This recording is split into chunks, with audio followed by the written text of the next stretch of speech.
अच्छा एक बात बताओ, सोना चांदी हीरा जवाहरात से जड़े हुए आभूषण तो सब पहनते हैं, भोले बाबा के अतिरिक्त कोई ऐसा आपको दिखाई पड़ता जो सांप के आभूषण पहने?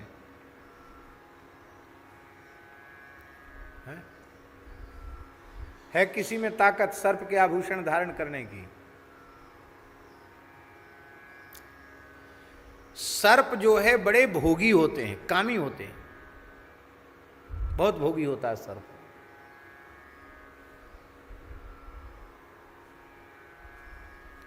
क्रोधी भी बहुत होता है।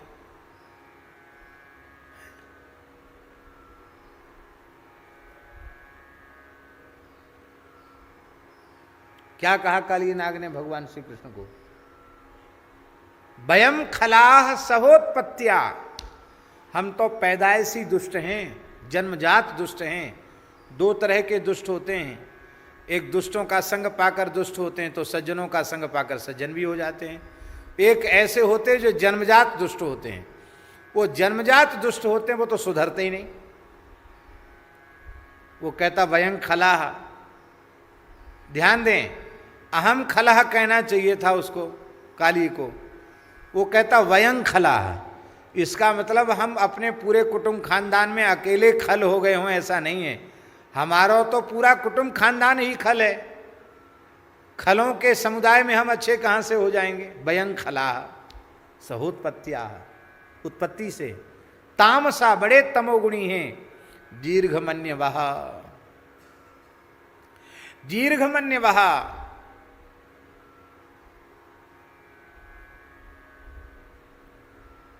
बैर का बदला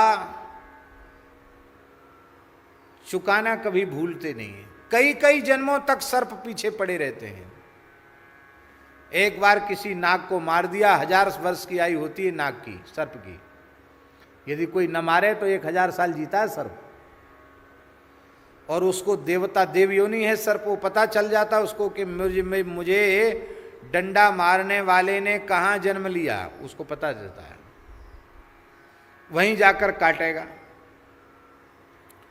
जिस ब्राह्मण ने जन्मेजय को सर्प यज्ञ करना बताया था, सर्प यज्ञ की विधि बताई थी, उस ब्राह्मण को हर जन्म में नाग डसता था, उसी से उसकी मृत्यु होती थी। बड़ा भारी वैदिक अग्निहोत्री वैदिक ब्राह्मण। और कब द्वापर युग था तब से बार बार ब्राह्मण कुल में जन्म लेता, फिर युवावस्था में सर्प आकर डसता और उसकी मृत्यु होती। इस तरह से जन्म लेते लेते कलयुग तक वो जन्म लेता चला गया। जगत गुरु श्री रामानंदाचार्य भगवान विराजे थे काशी में। उस ब्राह्मण को अपने कई जन्मों की स्मृति थी, उसको पता था कि मैं वही ब्राह्मण हूँ जिसने सर्प यज्ञ की विधि बताई थी। अंत में हाहाकार करता हुआ, ये कितने जन्मों तक नाग पीछे पड़ा रहेगा मेरे। और जगत गुरु श्री रामानंदाचार्य भगवान की शरण में आया। भगवान श्री रामानंदाचार्य ने कहा कि तुम यहाँ रहो। उस ब्राह्मण को आपने दीक्षा दे दी और कहा यहाँ रहो। जैसे ही सर्प आया डसने के लिए, तब स्वामी जी ने उसको फटकार लगाई कि इतने तुझे पता नहीं है किस पाप के परिणाम स्वरूप तो ये योनि तुझे मिली, और इतने जन्मों तक सैकड़ों बार ये जन्म ले चुका है ब्राह्मण, और सैकड़ों बार तू इसे डस चुका है, मार चुका है, तो इतनी ब्रह्म हत्याएं तेरे सिर पर चढ़ी हुई हैं। आखिर तो अमर होके तो कोई कभी न कभी तो तू मरेगा, और जब मरेगा तो इतनी ब्रह्म हत्याओं का परिणाम तुझे भोगना पड़ेगा। कितना समय लगेगा? ऐसा कहकर जैसे ही स्वामी जी ने शंख बजाया कि उसको भयंकर नरक का दृश्य नाग को दिखने लग गया। अरे राम राम, मुझे करोड़ों कल्पों तक नरक में पड़ा रहना पड़ेगा। नाग थर थर कांपने लग गया। तब स्वामी जी ने कहा कोई चिंता मत करो, सन्मुख होय जीव मोहि जबहि जन्म कोटि अघनासेन। वो नागलोक का नाग था। तब स्वामी जी ने शंख बजाया और नाग को भी दीक्षा दे करके कहा जाओ पाताल लोक में नागों में राम भक्ति का प्रचार करो, जाओ जाओ, तुमको अधिकार दिया, सब नागों को चेला बनाओ। बोलो भक्तवत्सल भगवान की। दीर्घमन्यवः, इतने लंबे समय तक भी ये बैर का बदला लेना नहीं भूलते।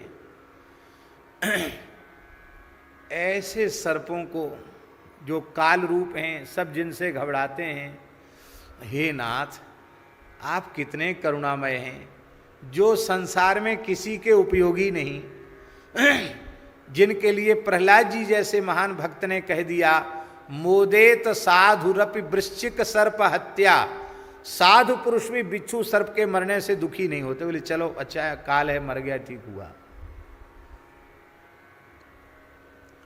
ऐसे वृश्चिक सर्प को भी आपने आभूषण बना लिया, जो किसी के लिए उपयोगी नहीं है, उनको आपने अपने श्रीअंग पर आभूषण के रूप में धारण कर लिया।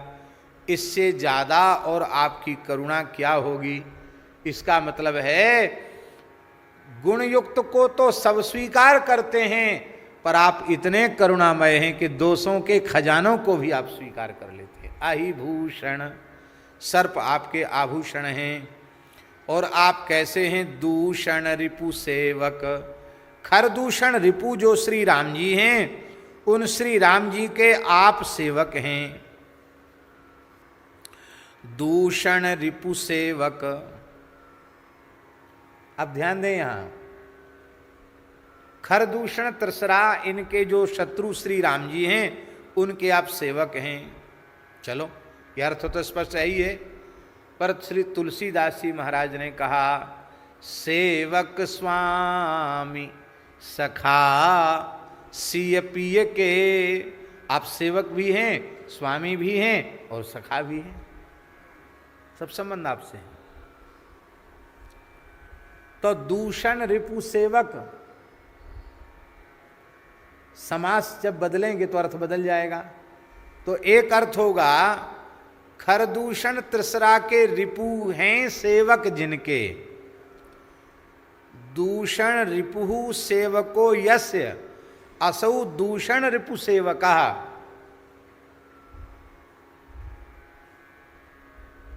रामचंद्र, ध्यान में ही बात।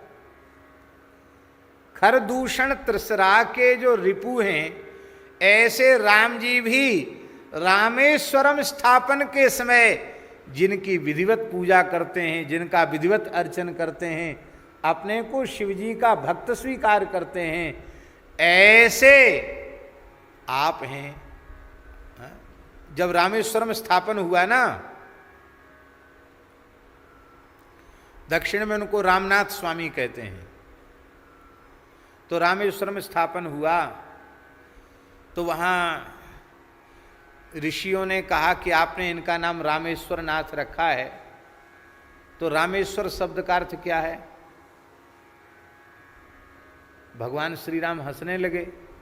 अरे बोले आप लोग इतने बड़े विद्वान होकर इस सामान्य सी बात पूछ रहे हो। षष्ठी तत्पुरुष समास है, रामस्य ईश्वरः रामेश्वरः, तो राम जी का ईश्वर है वो रामेश्वर। भोले बाबा प्रकट हो गए, बोले नहीं नहीं नहीं, ये अर्थ जो बता रहे हैं समास इनका ठीक नहीं है। हमसे पूछे ना, स्थापना तो हमारी भई है। ऋषियों ने कहा आप बताइए। तो शंकर जी बोले, रामः ईश्वरो यस्य असौ रामेश्वरः। बोले इसमें राम जी कह रहे थे तत्पुरुष समास है। शंकर जी बोले नहीं, तत्पुरुष समास नहीं, बहुब्रीहि समास है। बहुब्रीहि समास का अर्थ क्या है, रामः ईश्वरो यस्य असौ रामेश्वरः। राधे श्याम जय। तो राम जी ने कहा इसमें तत्पुरुष समास है, रामस्य ईश्वरः रामेश्वरः। और भगवान शिव बोले इसमें तो बहुब्रीहि समास है। क्या, रामः ईश्वरो यस्य, राम जी हैं ईश्वर स्वामी जिनके, वो रामेश्वर। राम जी कहते नहीं नहीं तत्पुरुष समास है। शंकर जी बोले नहीं नहीं बहुब्रीहि समास है। अपने अपने मत पर सब अडिग थे। ऋषि बोले महाराज ऐसा आप लोग प्रेम कलह मत करो, हम लोग निर्णय करते हैं। हाँ आप लोग करिए निर्णय। बोले देखो न तत्पुरुष और न बहुब्रीहि, इनमें तो कर्मधारय समास है। बोलो भक्तवत्सल भगवान की। कर्मधारय का क्या लक्षण है, सचासौ कर्मधारय है। रामश्चासौ ईश्वरश्च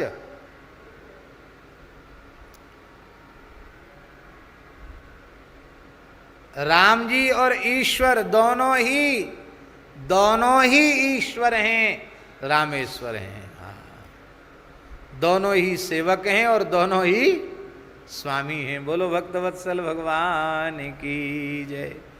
तो अहि भूषण दूषण रिपु सेवक देव देव त्रिपुरारी।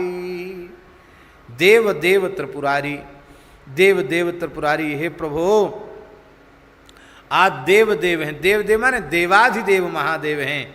और त्रिपुरारी, त्रिपुरारी की बात तो आप लोग सुन ही चुके हैं। त्रिपुर दैत्य का नाश करने वाले हैं। वो कथा हमने आपको सुना दी है पहले। और कैसे हैं? बोले मोह निहार दिवाकर शंकर शरण शोक भयहारी।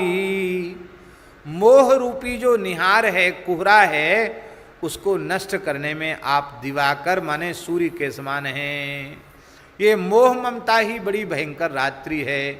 ममता तरुण तमी अधियारी राग द्वेष उलूक सुखकारी। तब लगी बसत जीव मन माही जब लगी प्रभु प्रताप रवि नाही। तो मोह निहार दिवाकर शंकर, इसका मतलब है अरे जीव तेरी मोह निशा तब तक मिटने वाली नहीं है जब तक शिव भक्ति रूपी सूर्य का उदय तेरे जीवन में नहीं हुआ।